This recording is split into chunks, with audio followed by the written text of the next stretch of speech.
Guys, if anyone's ever wondered about swapping a front end for one that was not designed to go in the motorbike, and your steering stem and your bearings or nothing matches, this is a little clip of how I made this Yamaha front end fit in this Triumph hardtail frame.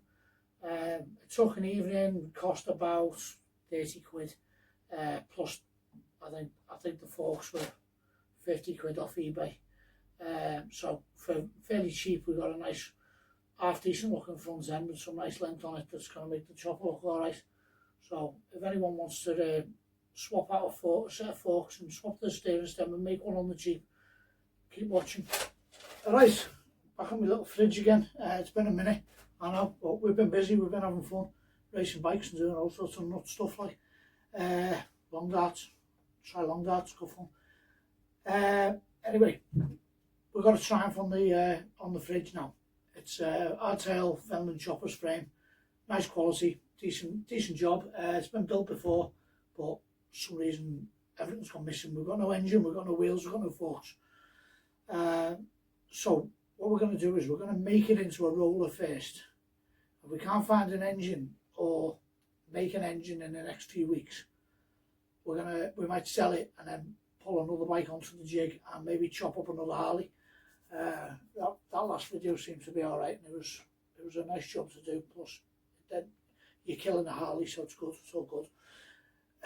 Yeah, what I've got is I've got a set of Yamaha yokes here and some forks. So I'm going to gorilla build them yokes into this stem. Now, just to make it a little bit more confusing, it's a Triumph frame, but the neck has got Harley bearings in. I've got Harley bearings because I always keep them in the drawer there, replace them all the time. We make headstocks and that, so it's easy.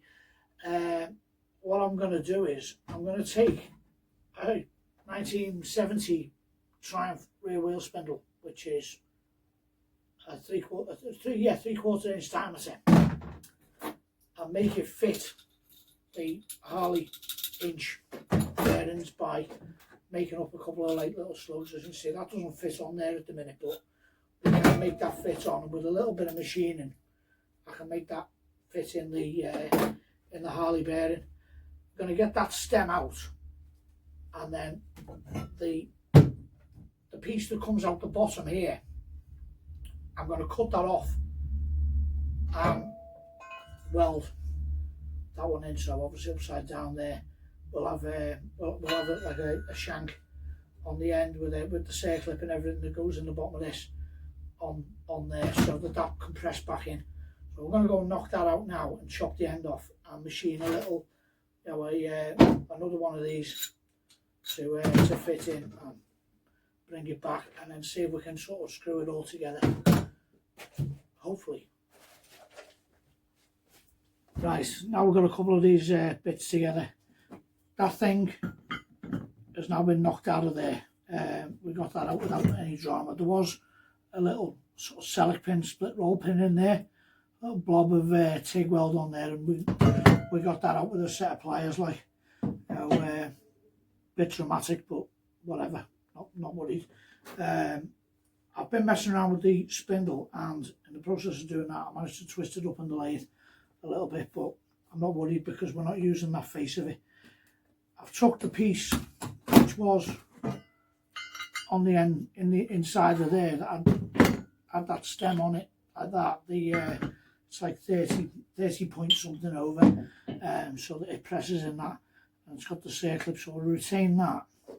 And I machined up another piece which is inch, same as that there, which bit that I had before that's not finished yet, which that is the right size for the Harley bearing. That's a good neat fit on there, just about goes in snug. So I'm gonna press that back into there, but it's gonna also fit. I put a 20mm hole through the middle, sorry, a 3/4 inch hole through the middle, so that the Triumph spindle fits on there. That bit that I've messed up, that should I should be able to knock that on there, and that'll actually make that a good sort of like nailed fit almost by accident. So it'll kind of hammer in there. So I'll probably press that in there first and then knock that through. I can always ream that out if it's not quite right, or just skim this a little bit just to make it fit, and then we'll weld all 3 bits together in there once I know the length, so we fit the whole top bit together. The other thing I did was, this is how I managed to twist that up. I took a couple of sharp wheel nuts and I spun a couple of little, what would you call them, spigots, don't know. Yeah, I recessed them, took some hex off, so the idea is that that fits in that Japanese stem, like that and like that, and it takes up the gap and means we can use the skinny nut underneath there and adjust up the bearings. Right, so I just went away and did a few little bits of improvements on this. Right, so I just went away and I've took it to the next step. This landing here is going to be for the top bearing. As you can see, the 2 nuts are on there for locking up the adjustments on the taper roller bearings. I can put this one from the bottom because we haven't got a yoke on there yet. But that bearing will fit there like that. As you see, it's as good a fit as a stock Harley, and there's about 3 threads there for adjustment to wind the, take up the tension on the bearings once they're in the bike. I'm building this from the top down because it's going to be easier for me that way. I can get the lengths and everything right. As you can see, there's a bit of thread sticking off the top of that yoke there. So when I put this nut on the top, the one with the where I've machined that little cap thing on, that is just going to fit in there. Take good. That bearing out there for now. Right, and that's a fairly neat top. If this bike gets sold or whatever, it's not a bodge. You could ride that like that, providing you use that pinch bolt properly and everything. But yeah, so that bearing's going on there. I'll just drag the frame off the table and we'll drop the yoke in and see how it fits with the bottom one and see if we can work out how that fella is going to fit on there. I suspect it's going to be about so far along, so I'll probably end up cutting the bottom off and then welding that straight to there, or I might even end up making another one if it needs to be longer because that's a bit loose on that thread. I want it to be square. If I have to weld that in neat, I'll go around there and I might make up another one to go in there so it fits on that thread tighter. We'll see anyway. We'll work it out in a minute. We're rearranging here. We've got the frame on the floor so we can show you what we're doing. Drop that onto the top. So we're building it backwards. So what I'm going to do actually, I'll use the bottom bearing for this bit because it hasn't got the seal on. The seal's a bit messy to fit in there. Yeah, there's still space to have a dust washer on there. And if I just offer that up on there, that's just going about to the bottom with the bottom yoke, the thread there. So I need to go and make a tighter one of these guys. No, I might get away with that. No, I'll go make another one. I'll just make a tighter spacer to fit on that thread there, so that the bearing's got, that's got good support. I'll go and do that. I'll be back in a minute.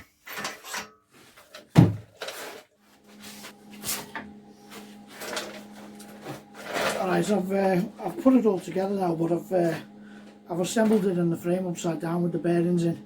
This is just like loosely tacked on, everything straight, and that turns nice. So with it being upside down, I'm just going to make use of that, use it as a little jig to just seal up that end there.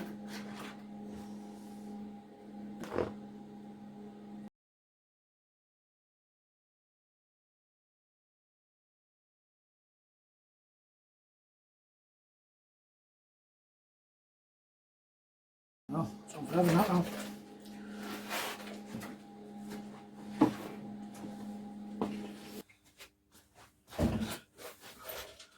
That thing there's still a bit warm, but it's been welded up top and bottom now. Both the bearing landings are in place. Everything fits. The only job to do now is fit that guy back into that.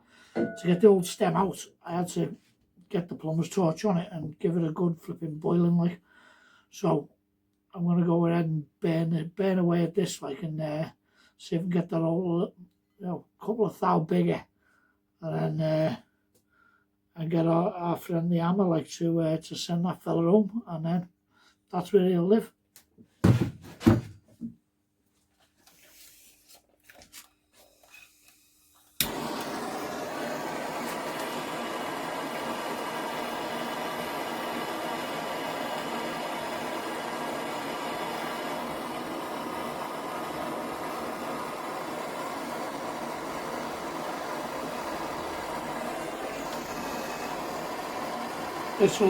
This will take a few minutes, so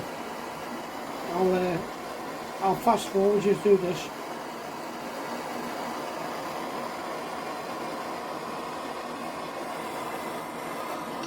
I should have got a beer ready for doing this.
That's it.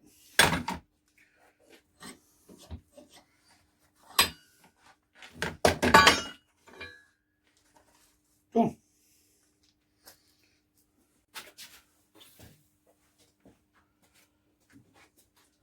Now this thing is cooled down a little ways, we'll take this old disaster and see if we can see if it'll screw together basically.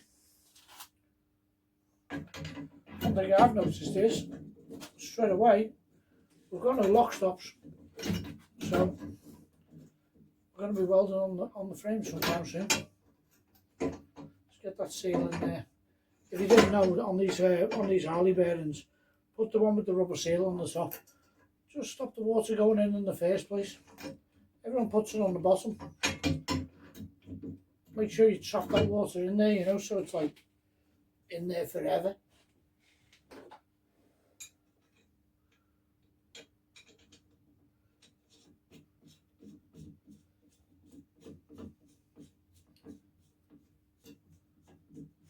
I'll be happy when I haven't had to put these nuts on and off 700 times.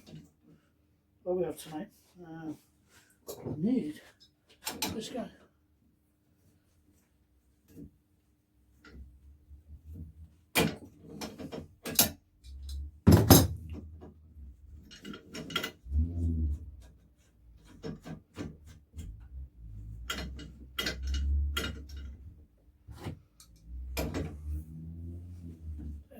Thread might have caught the lathe a little bit.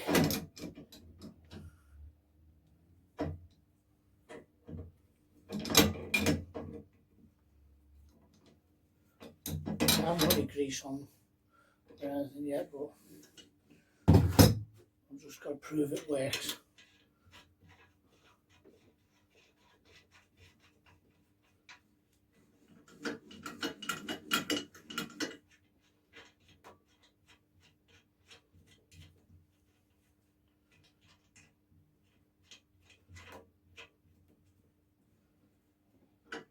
We'll be making a couple of special spanners from like some cheapo market wrenches to narrow them down a bit so that they can lock them nuts together. And if we sell a bike, I'll just give them away with the bike.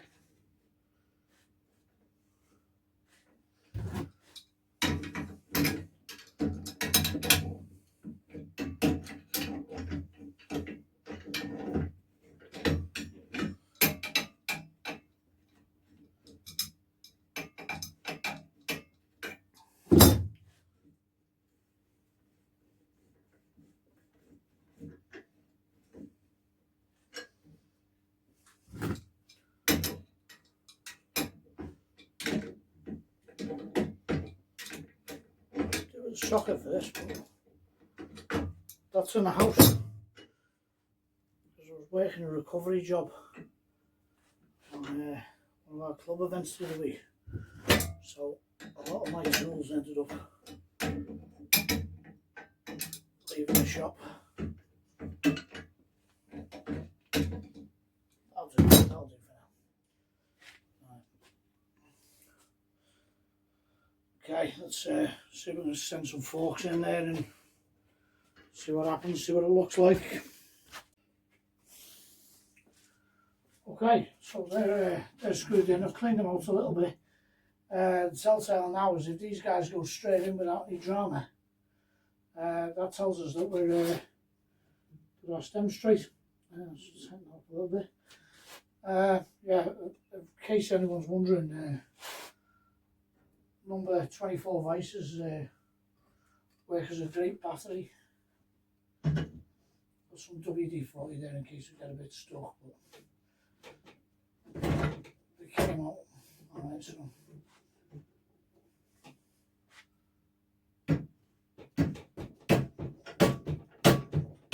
slightly tighten the top on there, but yeah, we can feel it. Let's send the other one in. If this one doesn't line up now, it means there's something wrong. But it's okay. That one went straight in. So that like that.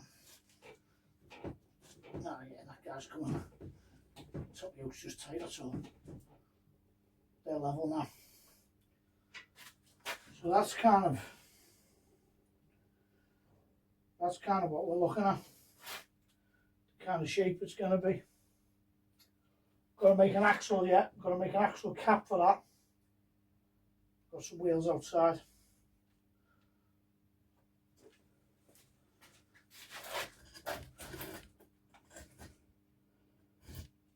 Hopefully you can see that okay. Yeah, another chopper's hitting the road. Right, that's about all I can do on this one for tonight. If I carry on any longer, the neighbours are going to start crying and ringing the busies and all that. So I'll wrap it up and I'll go and get a pint and edit this little lot up. I think the next one is going to be about how we get the front wheels to fit in there. At the moment we've got this Yamaha front wheel off an XS. There's no bearings, we haven't got a spindle. So we're going to have to make all that fit next. Back one might be a bit easier, but that's for later. In the meantime, thanks for watching. Keep it between the ditches.